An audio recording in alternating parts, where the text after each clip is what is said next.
سلیمان علیہ السلام کا عظیم لشکر جب وادی نملہ میں پہنچا تو چونٹیوں کا کون سا واقعہ پیش آیا؟ عظیم سلیمانی لشکر سے یہ مخلوق ڈر کر کیوں بھاگ کھڑی ہوئی، اور قرآن مجید کے اس واقعے کا جدید سائنس سے کیا تعلق ہے؟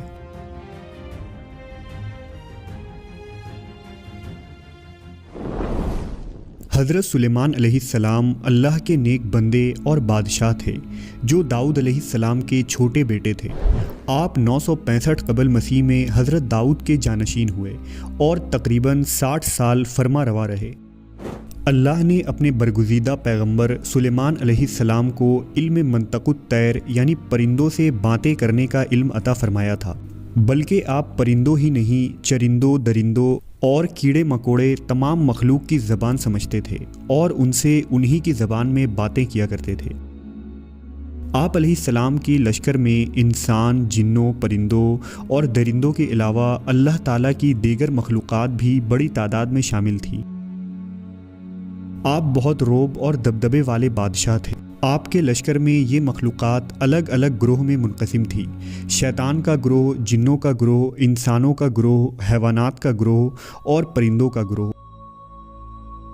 یہ سب اپنے اپنے مقام پر نظم و ضبط اور قطار بنائے کھڑے رہا کرتے تھے۔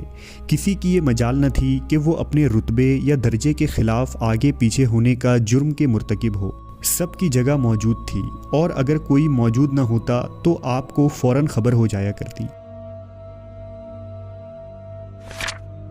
اللہ تبارک و تعالیٰ نے قرآن مجید میں حضرت سلیمان کا ایک بے مثال واقعہ پیش کیا ہے، جس کے مطابق ایک مرتبہ حضرت سلیمان جن و انس اور حیوانات کے عظیم الشان لشکر کو لے کر کہیں تشریف لے جا رہے تھے۔ بعض روایتوں کے مطابق حضرت سلیمان نے دراصل کسی علاقے پر لشکر کشی کی تھی، لیکن اس کی تفصیل نہیں ملتی۔ لشکر سلیمانی پورے رعب و دبدبے کے ساتھ صحراؤں سے گزرتا، پہاڑوں کو پار کرتا، دریاؤں کو عبور کرتے ہوئے ایک بڑی وادی سے گزرا۔ یہ وادی نملہ یعنی چونٹیوں کی وادی کہلاتی تھی، جہاں کی زمین اور پہاڑوں میں لاکھوں کروڑوں سوراخ تھے جن میں چونٹیاں رہتی تھیں۔ نملہ کی یہ وادی اسقلان کے قریب تھی، جبکہ ابن بطوطہ نے لکھا کہ یہ وادی صبرون اور اسقلان کے درمیان تھی، جبکہ بعض مفسرین اسے ملک شام میں بتاتے ہیں۔ بہرحال لشکر سلیمانی کا اس وادی سے گزر ہوا۔ چونٹیوں کی ان بستی میں ایک ملکہ چونٹی تھی۔ ملکہ چونٹی اپنے رعایا چونٹیوں کا بہت خیال رکھتی تھی اور چونٹیوں کی اس سلطنت کا نظم و نسق بخوبی چلاتی تھی۔ تمام چونٹیاں اپنی ملکہ سے بہت پیار کرتی تھیں اور اس کے ایک اشارے پر بڑے سے بڑا کام کرنے کو تیار رہتی۔ اس وقت ملکہ چونٹی بہت سی دیگر چونٹیوں کے ساتھ وادی میں گھوم رہی تھی۔ اچانک اسے زمین میں عجیب سی دھمک محسوس ہوئی۔ وہ چونک کر رک گئی اور زمین سے آتی آواز کو غور سے سننے لگی۔ ملکہ چونٹی بولی، لگتا ہے کوئی بہت بڑی فوج ہماری وادی کی طرف آ رہی ہے۔ یہ ضرور حضرت سلیمان علیہ السلام کا لشکر ہے۔ دیگر چونٹیوں نے بھی اس کی بات سے اتفاق کیا۔ کچھ ہی دیر میں اس جانب سے دھول کے بادل اٹھتے دکھائی دینے لگے۔ جلد ہی فوج قریب آن پہنچی۔ سلیمان علیہ السلام اپنے تخت پر سوار اپنے فوج کے ساتھ آ رہے تھے۔ چونٹیوں کی ملکہ نے چیخ کر کہا، سلیمان علیہ السلام کی فوج قریب آ پہنچی ہے۔ میں حکم دیتی ہوں کہ تمام چونٹیاں اپنے بلوں میں چلی جائیں۔ سلیمان ہمیں کوئی نقصان پہنچانے نہیں آ رہے، مگر انہیں کیا معلوم کہ ہماری کثیر تعداد اس وادی میں موجود ہے اور زمین پر رینگ رہی ہے، لہٰذا کہیں لشکر ہمیں بے خبری میں کچل نہ ڈالے۔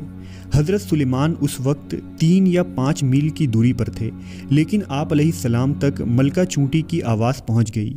آپ اس کی بات سن کر مسکرانے لگے اور ملکہ چونٹی کی سمجھداری اور اپنے رعایا کے خیال رکھنے پر اس کی تعریف کرتے ہوئے فرمایا کہ بے شک ایک بادشاہ کو اپنی رعایا کی حفاظت کا اسی طرح خیال رکھنا چاہیے جس طرح یہ ملکہ چونٹی نے کیا ہے۔ اس واقعے میں ہمارے لیے بے شمار نصیحتیں اور سبق موجود ہیں، لیکن اس واقعے کا ایک پہلو جدید سائنس کی کڑیوں کو جوڑتا ہے۔ دراصل حیوانات، خاص کر حشرات الارض کی دنیا کے بارے میں سائنس ایک لمبے وقت تک کچھ نہیں جانتی تھی، اور آج بھی تمام جدید ترقی کے باوجود ہم مکمل طور پر آگاہ نہیں ہیں، خاص کر چونٹی جیسی چھوٹی مخلوق کے متعلق جن کا اپنا ایک طرز معاشرت ہے اور الگ نظام زندگی ہے۔ سال 1916 میں ای او ولزن اور ان کے ساتھیوں نے چونٹیوں پر کافی ریسرچ کی تھی۔ اسی طرح یونیورسٹی آف لوزن کے ایک اسٹڈی ریسرچ میں بتایا گیا کہ چونٹیاں دراصل دوسرے جانوروں سے کافی الگ اور سمجھدار مخلوق ہوتی ہیں، کیونکہ وہ آپس میں باتیں کرتی ہیں، لیکن یہ چونٹیاں آواز سے باتیں نہیں کرتی بلکہ ڈیٹا منتقل کر کے بات کرتی ہیں، اور اس کا طریقہ یہ ہوتا ہے کہ وہ اپنے منہ سے ایک فلوئڈ یا مواد نکالتی ہیں اور سامنے والی چونٹی کے منہ میں چپکا دیتی ہیں، اور دوسری چونٹی اس سے سارا پیغام ڈی کوڈ کر کے سمجھ لیتی ہیں۔ اس لیے اکثر چونٹیاں چلتے چلتے رک کر دوسری چونٹی کے منہ سے منہ لگا کر آگے چلی جاتی ہیں۔ یہ دراصل وہ عمل ہوتا ہے جس میں وہ ڈیٹا منتقل ہو رہا ہوتا ہے۔ آج سائنس چونٹیوں کے جس بولی اور ڈیٹا ٹرانسفر پر زوروں سے ریسرچ کر رہی ہے اور حیرت زدہ ہے، وہیں قرآن مجید نے 1400 سال پہلے ہی سلیمان علیہ السلام کے اس واقعے کے ضمن میں یہ واضح کر دیا تھا کہ یہ مخلوق بھی بولتی اور سمجھتی ہیں، لیکن اس زمانے میں ان واقعات کو محض قصے کہانی اور افسانے قرار دیے گئے، جسے آج سائنس ماننے اور اقرار کرنے پر مجبور ہے۔ تاریخ گواہ ہے کہ جنہوں نے قرآن مجید میں غور کیا، ان لوگوں نے درختوں کے نیچے بیٹھ کر نہ صرف زمین کا حجم بتایا بلکہ یہ بھی بتا دیا کہ انسان پرندوں کی طرح کیسے پرواز کر سکتا ہے۔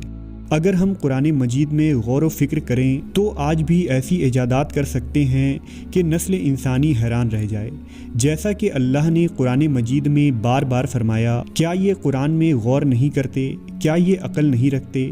اس میں عقل والوں کے لیے بہت سی نشانیاں ہیں۔